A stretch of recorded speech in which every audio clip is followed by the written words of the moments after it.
Back before we had the guiding principles, it was honestly a fairly radical proposition that corporations had responsibilities when it came to issues of human rights. It's not telling business to think about what's in it for them from respecting people, it's putting people at the center. Business cannot succeed if it is externalizing costs and risks onto the most vulnerable people in our societies. This is a conversation about how companies make their profits and what happens along the pathways to doing so. Working with governments and with civil society actors to unlock solutions that can mean that business can succeed in making its profits while also supporting respect for human rights. One of the things I've loved seeing again and again in the work that we do with businesses are those light bulb moments when people within the organization connect the head and the heart.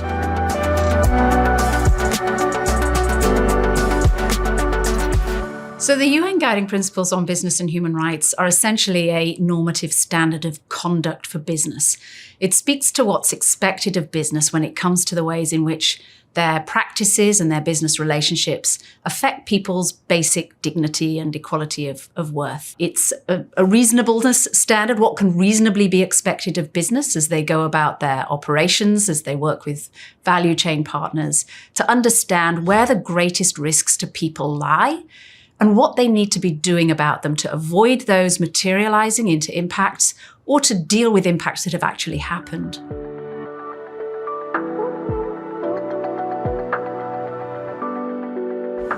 So it's 12 years, going on 13 years now, since the Human Rights Council at the United Nations endorsed the guiding principles. And back before we had the guiding principles, it was honestly a fairly radical proposition that corporations had responsibilities when it came to issues of human rights.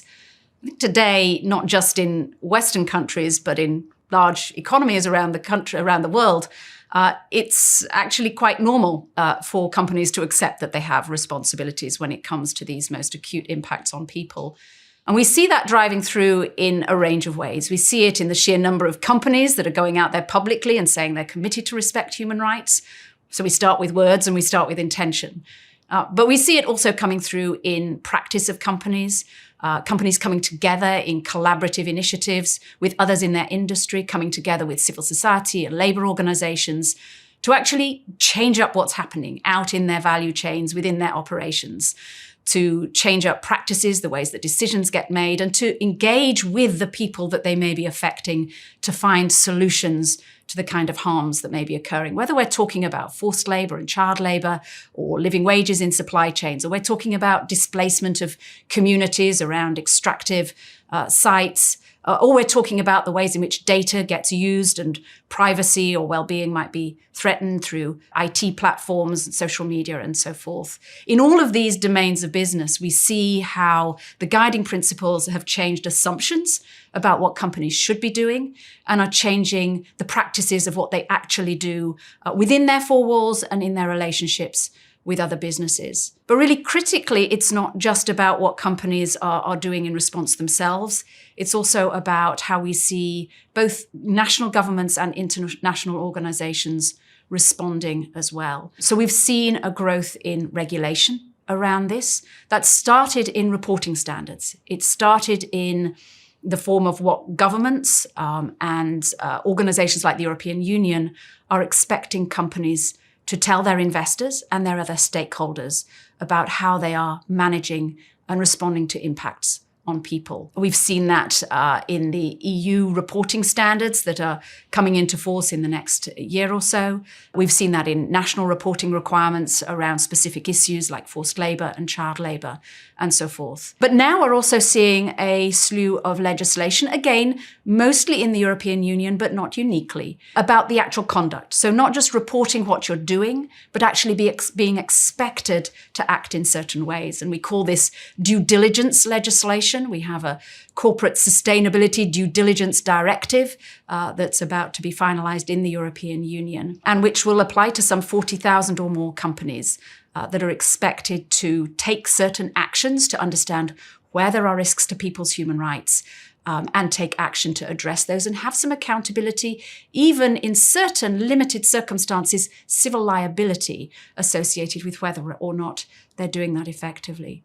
So we've seen this rolling trajectory from policy and rhetoric to practical initiatives and through to regulation and legislation, really on the back of what the guiding principles have been saying are the expectation of companies in their day-to-day conduct.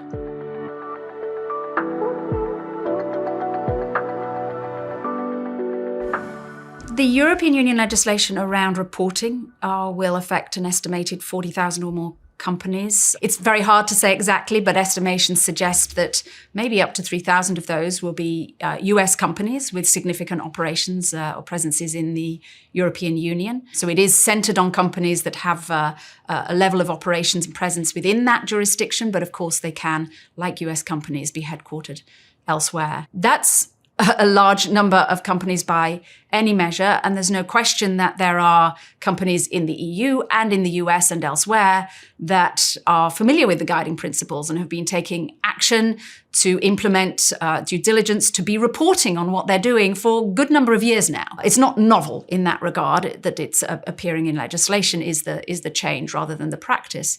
However, there are thousands more companies that this really has not been on the radar of, and which are certainly for the first time really turning their minds to what it's going to take to have the information that they need to be sharing with their investors, with their other stakeholders on the basis of this legislation, to have the story to tell about how they're understanding risk to people's human rights in their operations, in their value chains, and what it is that they're doing about that. So there's going to be a huge learning curve for many companies to go up in this regard. One thing that I would say is that there's often a concern amongst business that this is just yet another burden, right? Yet another thing that they have to do, and even that it's a distraction from doing the doing. Or shouldn't we be spending our resources on getting out there and solving the problems, not having to expend them all on producing reports for people about that? And I think that's a misjudgment, a misnomer. Yes, if you treat reporting as a mere compliance exercise, for sure you're going to end up seeing it as a burden, something extra you have to do. But if you really understand what the reporting standards are asking of companies, which is to talk about how do you understand where the risks to people are in your operations and in your value chains? How are you getting ahead of those issues? How are you managing the related risks to the business itself that result from those issues? Then you're really asking a business simply to tell you things that it should know for its own good management of risks. It's not in that regard a burden if you see it through that lens. It is saying we need you to be able to answer certain questions to which you really should have answers for your own interests in the first place. And I think that's a really critical point to understand as we think about the role of this legislation in the world.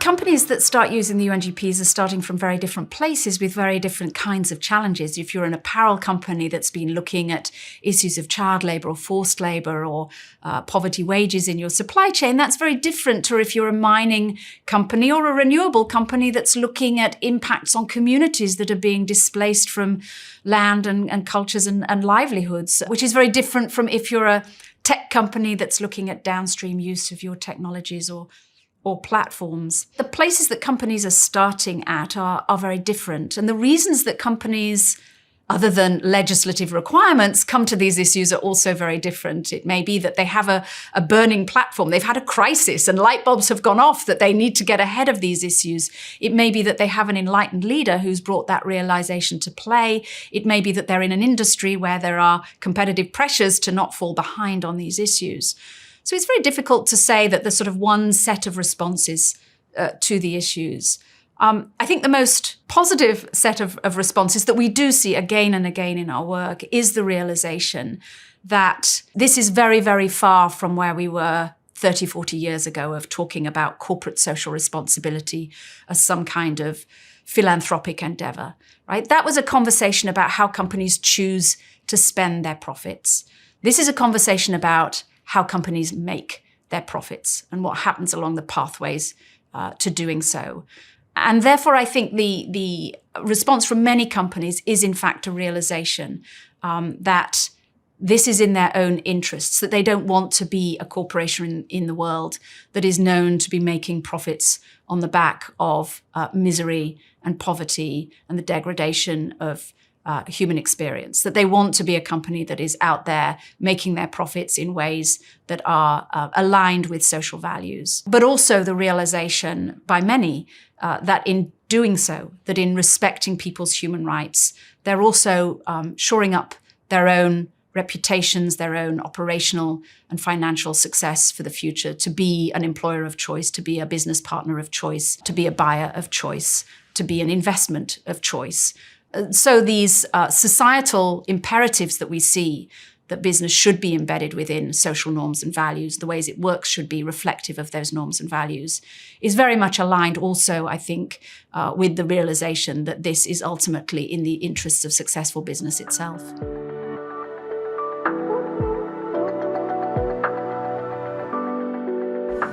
The guiding principles are really premised on the idea that business cannot succeed if it is externalizing costs and risks onto the most vulnerable people in our societies. And indeed, that proposition of short-term shareholder value has been part of the reason why we have arrived at a situation where so many costs and risks are being externalized onto the most vulnerable people. So at root, the guiding principles are saying, look, you can outsource your supply chains, you can outsource your labor force and employ through third parties, but you cannot outsource your responsibilities for how the people who help you succeed in the world are treated and whether their basic dignity is being respected. In that regard, really, it is an antidote to the more extreme interpretations of profit maximization and return to shareholders. It's saying their business can do a great many things in the world that are going to benefit business and make money, but it cannot do so, and it should not do so at risk to the most vulnerable.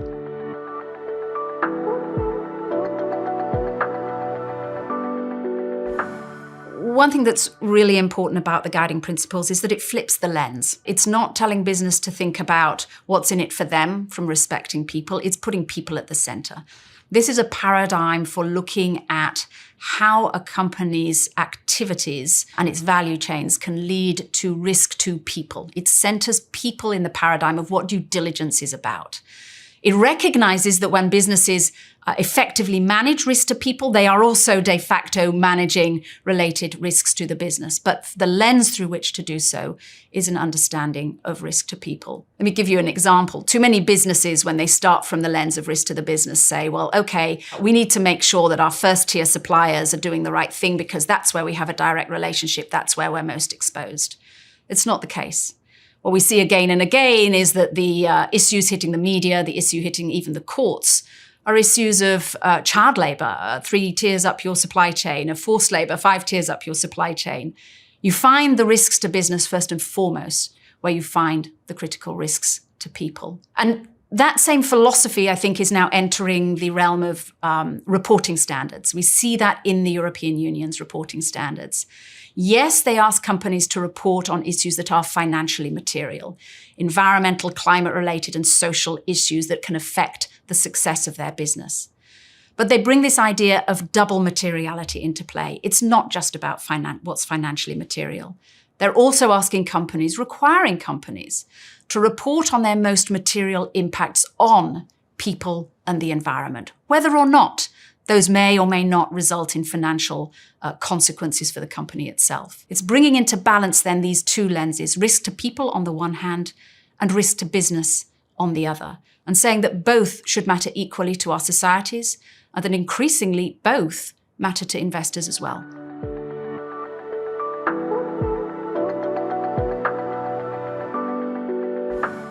I think there are a couple of things that are really important for a CEO getting their heads around this. First of all, that this is not first and foremost a matter of compliance. Companies need to comply with the law, and companies need compliance tools to push things across companies and make them happen across workforces.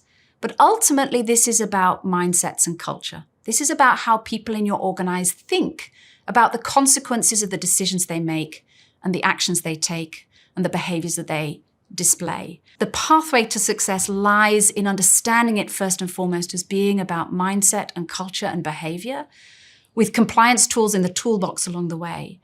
But if you treat it as a leader, as a compliance issue, ultimately you fail, and ultimately it does become a burden rather than a pathway to success. The second point that I would highlight is to be really cognizant of where the root causes of human rights harms may lie within the four walls of your company.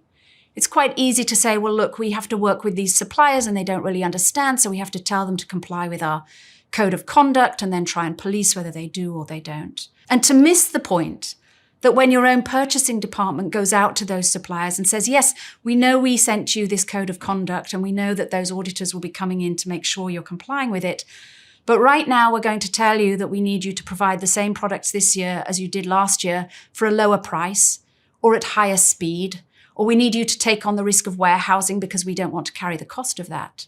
That those companies are actually making it impossible for their suppliers to abide by that code of conduct because the thin margins on which they operate simply mean that it's not feasible, that they will have to, in order to meet those criteria, outsource to another factory that has child labour, not pay for overtime, or harm human rights in other ways.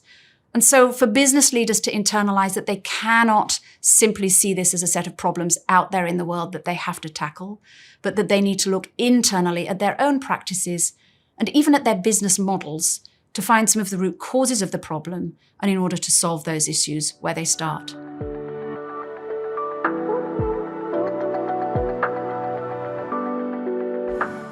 One thing that's really important about the UN Guiding Principles and what they're asking of companies is that this simply isn't a one and done thing. It's often a misconception out there that it's sort of a do no harm, do the guiding principles and then go on and do good things through other things you're trying to do as a business. Implementing respect for human rights is an ongoing challenge that honestly doesn't end. The environment you're working within changes, the types of risks to people that arise out of that will be changing, and you're in a constant mode of getting ahead of those issues and managing them effectively. The result of that is that there's no company in the world that can say, we've got this all sorted.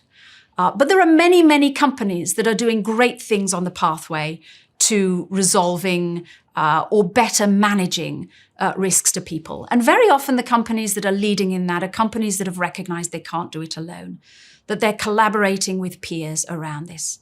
So you can see apparel companies coming together to say, you know what, we really can't be out there competing on the wages of the poorest people in our supply chains. Let's get together and find ways of operating that are going to take wages out of the equation of what we work on. So you have Action, Collaboration, Transformation, an initiative specifically aiming to tackle that set of issues. You have others coming together around forced labour in seafood supply chains, in electronic supply chains, to say, how do we tackle this issue that in many regards is endemic in parts of the world and that's going to require a collective action in order to achieve that? You have mining companies that are working together to say, what is it that we should be doing and doing better in order to have sustainable relationships with the communities around our operations, in order to move away from a paternalistic relationship where we build things for them to a partnership relationship where we understand what they expect and rightfully need out of this relationship that we inevitably have with them, and how we build a future together where their interests are centered as well. These are the kinds of ways that leading businesses are working today, working with their peers, working with their suppliers, working with governments and with civil society actors to unlock solutions that can mean that business can succeed in making its profits while also supporting respect for human rights.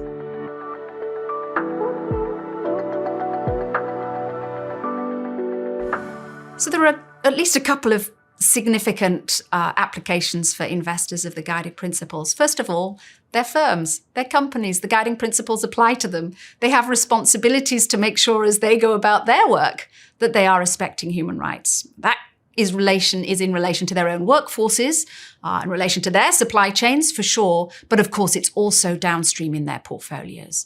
What is the due diligence that they are doing on their portfolios to understand where the risks to human rights are and to use their voice as well as their investment decisions in order to reduce those risks to people? The role of engagement with companies is absolutely critical here. What are the questions that they're asking of companies they invest in on those quarterly calls that aren't just the financial questions, that also go to issues of what those companies are doing to understand and address risks to people's basic dignity. So how are they applying that through their own operations? How are they applying that in the questions that they ask of companies? And how are they coming together as investors, right? We talk about collective action by companies. How are they coming together as investors to use collective leverage on industries? We see investors coming together around questions of living wages. We see investors coming together around questions of the IT industry and what they're doing to tackle risks to human rights. Bringing together collective voice to have more weight with the companies that they are respectively investing in, and bring that pressure to bear for more attention to be placed on these issues.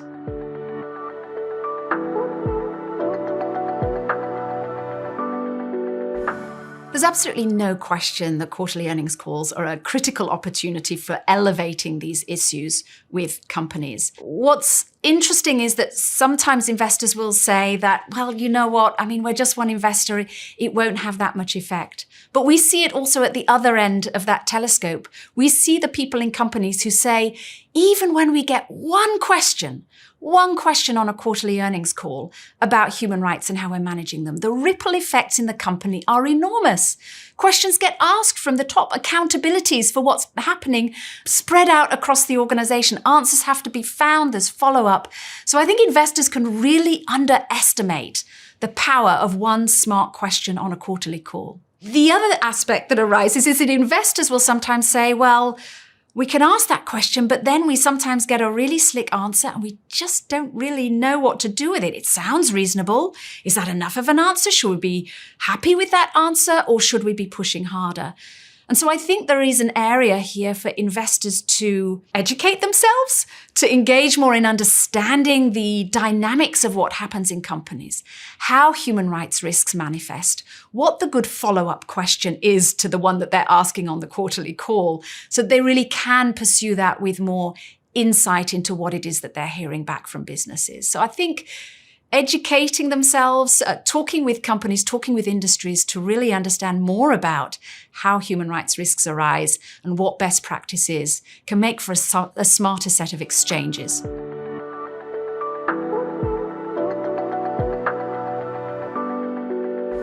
The term ESG has become a political football for sure, and nowhere more so than here in the United States. And I think it can divert us a little bit from the issues. There are many reasons it's become that, many reasons that people see it as pushing certain agendas, and many reasons that other people see it as greenwashing and distracting from what's really going on in companies. I think the really important point here is understanding what it's talking about. It's simply an acronym that's reflecting that it matters whether companies are well governed and whether they're paying attention to the ways in which their actions affect the environment, the climate, and people. And whether or not we call it ESG, those realities aren't changing. It matters for societal reasons. It matters because we cannot continue without addressing climate change. We cannot continue without addressing chronic biodiversity loss. And we cannot continue without addressing inequality and the ways in which the extreme levels of inequality we see today are tearing at the social fabric of our societies, leading to a breakdown in trust in institutions, in the rule of law, in democracy, and in information. These are critical issues that I think business widely and increasingly the investor community recognizes have to be dealt with. And really getting lost in questions of ESG this and ESG that is a distraction from a point that is an imperative regardless.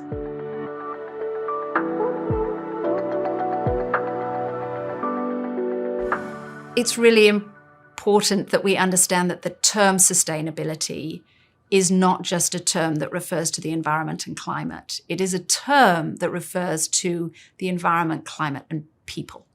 And people, since the beginning of the definition of sustainable development, have been at the center of the vision of what it's about. And unless we understand and we tackle these issues together, we're going to fail at tackling each and every one of them. We see increasing attention to the nexus between climate and people. And we have this concept of just transition now gaining more and more profile.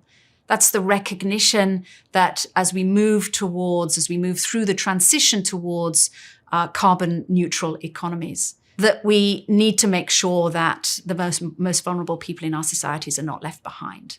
The ones who are most likely to feel the negative consequences of climate change But I would argue that that nexus between climate and people is more than that.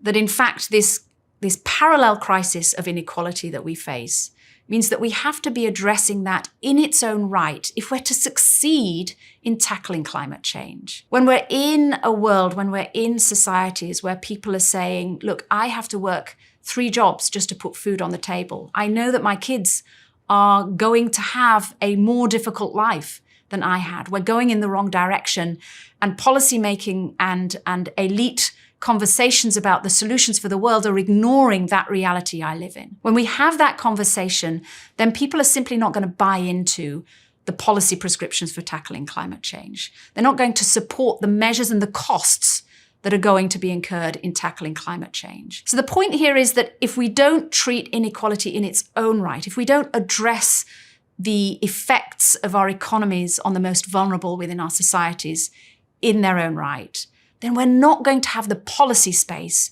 to realize the action on climate that we need to achieve. These issues have to go hand in hand from beginning to end if we're to succeed in any of them.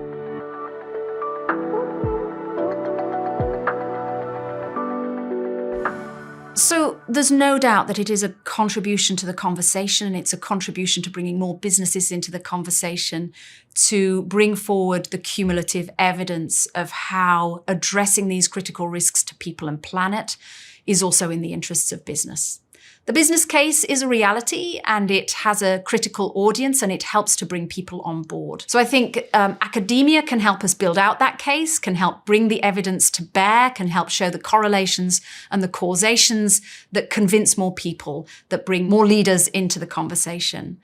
But I think it's also important that academia isn't just left with research into the business case, because at root, this is so much more than that. Surely we're not in a world where we want to be saying that the only reason not to have people in modern day slavery in your supply chains is because it's good for you, because it helps you make money. That's a really perverse proposition to be making.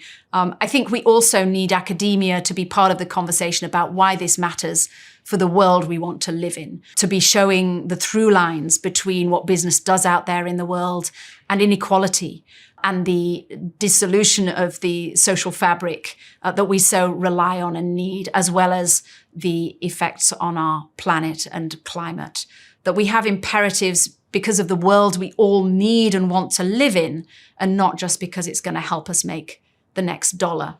I think it's important that the voice of academia is on both sides of that, for sure. Let us bring forward that business case. Let's bring more people into the conversation faster. But let's not act as if that is the overriding reason why we're going about this, and that this isn't at root about the need to be able to live, and for our kids and our kids' kids to be able to live in a world that is decent, fair, and survivable.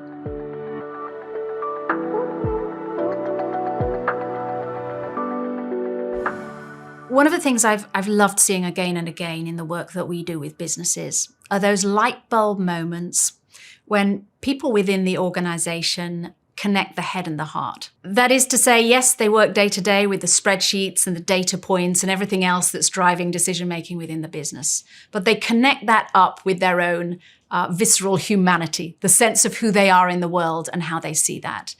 And we see various examples of this. We see it in the corporate leader who is out there at the mining site and talking to the indigenous leader and just understands at a visceral level what this means for communities and communities that have been anchored for thousands of years in the protection of our planet and in a sense of what it means to be a human in this world. We see it when the corporate leader is talking to the woman out picking strawberries in the field that are going to end up in their supermarkets and realizing what her day-to-day life is and the difference it makes as to whether she can put food on the table for her child or can't do that. We see it when the corporate leader sees the pictures in the newspaper of the man in the plant in India who is forging iron to make part of the products that go into his business's success and are walking around barefoot and in loincloths, carrying molten metal and in danger of harm at any moment to their life and limb, and suddenly realizing what it is that their business is doing out there in the world, how it matters to people, their safety, their children, their livelihoods, all of the same things that he or her values in their daily existence outside of the business, and connects the two up. Those are the light bulb moments when the empathic nature of the leader meets the data-driven decision-making aspects of leadership, and he or she brings the two together in the decisions they make going forward.